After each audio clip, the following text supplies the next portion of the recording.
My post on Alfa NFT generated quite a few questions about what is NFT, a few questions about what is blockchain. So in this quick video, I'll aim to provide that explanation. Many articles and blog posts and videos that do that already, but I'll give you my version of it.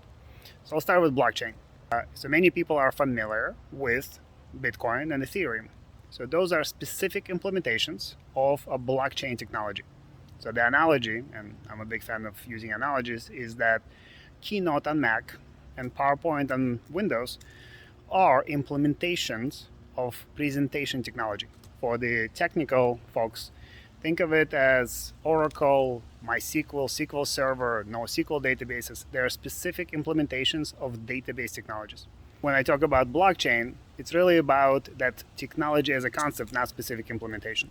And blockchain provides immutable records. So that means that given the technology innovation within that space, within the blockchain, there is no question that this particular record was created by a specific company, and that's the word provenance. I had to look up what it means in the context of NFTs and blockchain. Provenance means that where did that record originate? And I'll give you that example in a second. So blockchain facilitates the functionality of NFTs through smart contracts. Let me use the analogy in the real world.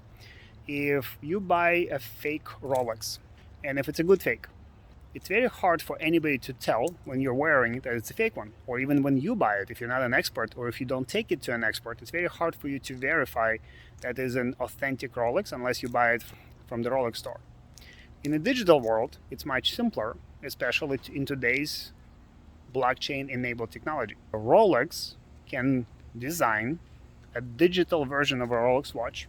It will be minted, so that's the NFT, that's the word for creation of that record. It will mint that Rolex NFT.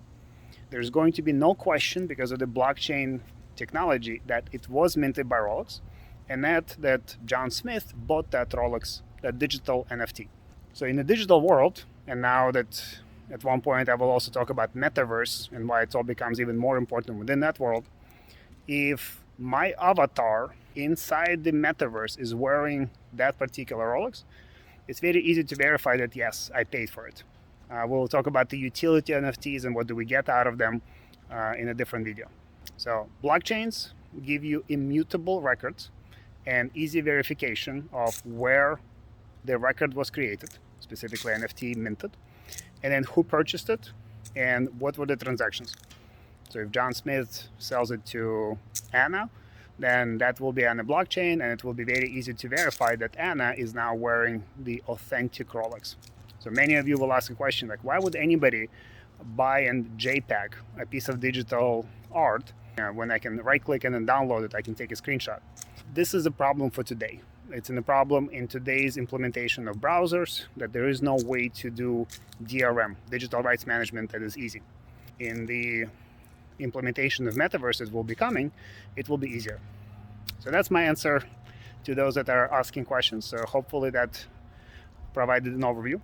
If those topics are interesting to you, please reach out. We talk about this at Next League all the time. I look forward to hearing your thoughts and additional questions. Thank you. It's worth explaining what NFT stands for. And this is another word that I had to look up during my education process. So NFT stands for non-fungible token. And the word fungible, in most cases, you can think of that particular word as interchangeable. So dollar bills, even though they have unique serial numbers, in most cases they are interchangeables. Tables, chairs, they are interchangeable, so they're fungible. Humans are non-fungible. Pieces of art, in most cases, are non-fungible. So Mona Lisa is a non-fungible physical asset.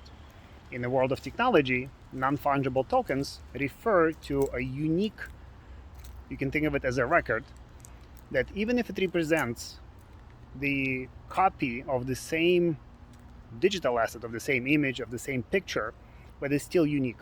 So if I own copy 1, that is my copy, and that represents its own record. And that's what non-fungible token means, and it's just not a very good marketing term for that describes a digital asset that is not interchangeable with another digital asset.